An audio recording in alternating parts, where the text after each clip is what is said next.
Ayan na yung ating na-haul guys na daing or danggit.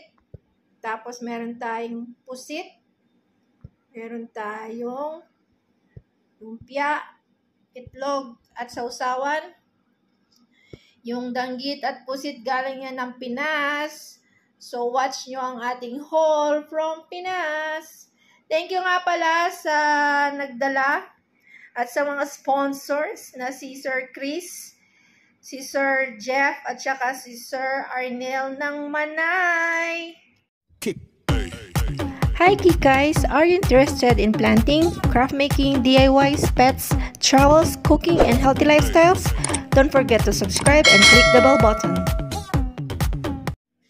Hi guys! Welcome back to my channel! For today's video, tayo ay gagawa ng haul ng mga pasalubong from the Philippines. So, hindi na tayo magpapatumpik-tumpik pa. Bilisan na natin to kasi excited na ako.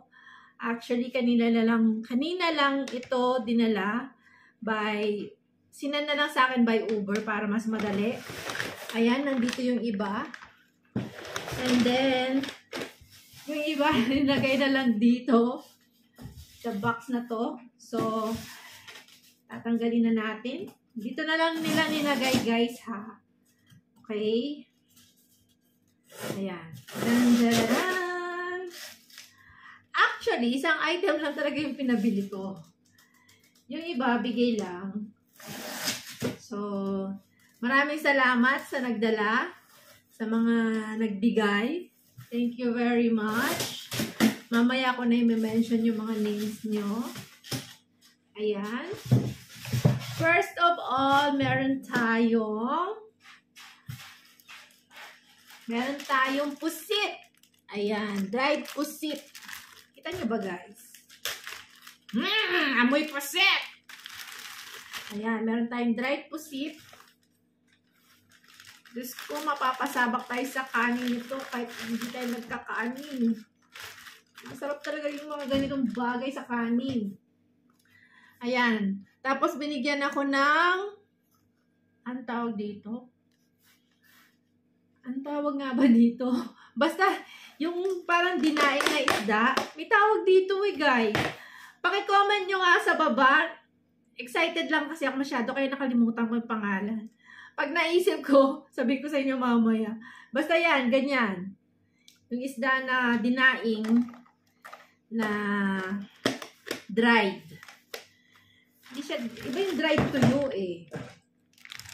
Iba yan. Nasa dulo ng dila ko guys. Pakibasa nga. Ayan, pakibasa nga nyo please. Ngayon, pag naisip nyo, paki-comment down below please. And then, meron tayong 1 kilo ng coffee. Kapeng barako guys. Hindi ko na to anuhin ha. Hindi ko na muna siya bubuksan kasi manipis lang daw yung pagkakaano nito. Yung plastic niya. So, ito yung kapeng barako from Batangas. So, actually, amoy na amoy talaga yung pagiging kape niya. At kape naman talaga to. So, hindi ko na muna ito bubuksan. Update ko na lang kayo kung kumusta naman yung kape. For sure, babalitaan ko kayo. Plus, baka gagawa ko ng scrub.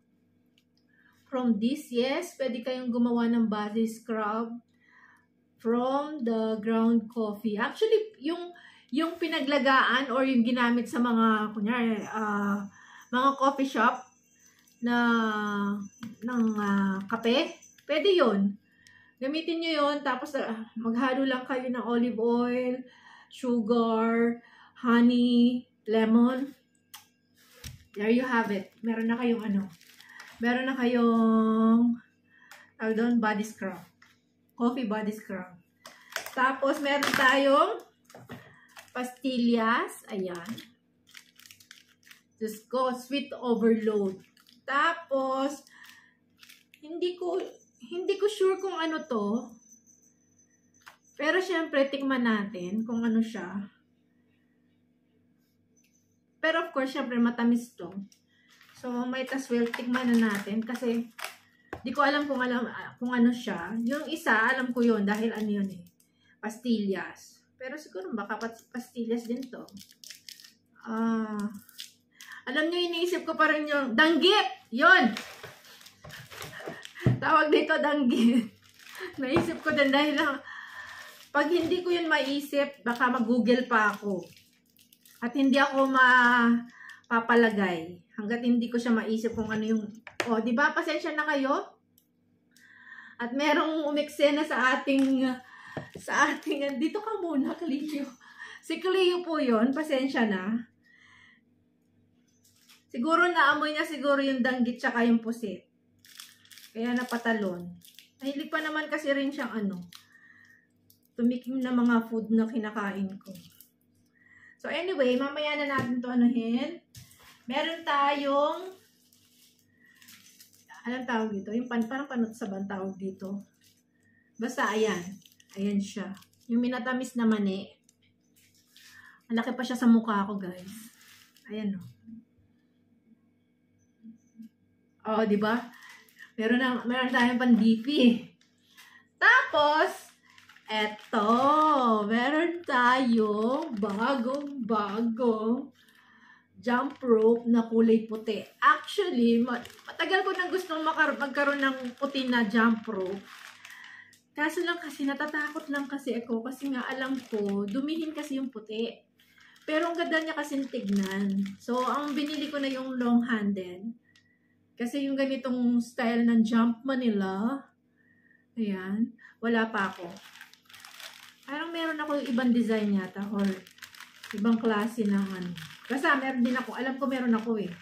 Pero hindi ko lang sure kung Jumpman nila yon or sa kabilang bako. Anyhow, so tapos na tayo dito, wala na siyang laman. Itong hindi ko pa mabuksan na delicacies. Ayan, dyan. Ibabalik ko na lang muna sila dyan para hindi tayo magkalat. And then, dito sa paper bag, meron tayong, ayan, ito, meron tayong big oven na brownies. Ayan. And then, ano to guys? Banana chips. Ayan, banana chips to kanya lang. Alam niyo naman, syempre pag galing abroad, ay galing ng ibang bansa is kailangan talaga siyang i-tape. Ayan, yung banana chips yon. Tapos, meron tayong, meron pa saging. May pasaging, pa banana, tsaka, dito. Pasensya na, hindi to kasali galing ng Pilipinas ha. Ano lang yan? Giveaway. Freebies. Pasalubong na may freebies pa. Ayan o. May 2 pongkan tsaka mga dates. Ayan. Ayan yung saging. Hindi yan galing ng Pilipinas. Dito lang yan. Doon na. Tingnan natin. Galing ng Ecuador yung banana. Hindi siya galing dito. Tapos meron tayong 2 shorts. Hindi ko napapakita. Alam niyo naman, short lang yan. Normal short. Tapos, ayan. Binigyan ako ng mga, ang tawag dito, binigyan ako ng mga alcohol kasi marami daw, Ito hindi na to galing ng Pilipinas guys ha. Galing dito lang yan. Ano lang to, tawag dito, binigyan lang ako kasi marami sila. So ayan, meron tayong pa-alcohol dito. Hindi naman sanitizer. Unsanitizer siya, hindi siya alcohol. Diba? Okay naman yung amoy. Hindi naman siya mabaho, hindi naman din siya, alam mo yun, yung sobrang bagsik, ganon. Ayan. So, at ito, meron tayong paganito. Meron tayong paganito din eh. Ang tawag nila dito is tamales. Pero yung tamales sa amin is, alam ko di, iba. Ewan ko lang, ay, ang cute. Ito pala yung tamales. So, Tapos, itong tamalis na to, ito, meron siyang parang, ibubudbud mo sa ano, ibubudbud mo. Ayan, dito may bubudbud yung ano, tawag dito, ito yung pinaka-toppings niya. Ano siya, may natamis na ano, yung grated coconut. Tapos sinagyan ng asukal. Tapos parang dried na. Ganon. Mahap-hap. Promise. Kasi yung sa amin, yung tamales namin guys, share ko lang. Malaki dito. Siguro mga ganon siya. Tapos nakabalot din sa dahon ng saging. Tapos meron siyang sa toppings niya, parang meron siyang how do you call it? Meron siyang manok, strips of chicken, tapos meron siyang itlog. 'Yun. Tapos yung lasa niya, maalat-alat at meron siyang parang gawa siya sa galapong. O basta 'yun, yung malagkit na ginrind ganon. Yun ang alam ko ha.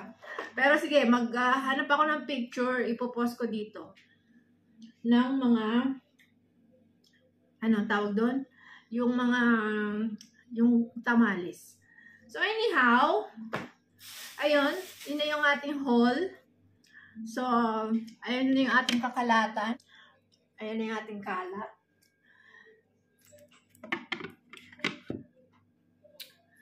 So, maraming salamat sa panonood. Sana nag-enjoy kayo sa ating munting pasalubong from Pinas. Hanggang sa muli, maraming salamat sa panonood. Thank you for watching. God bless everyone. Bye! Take care. God bless.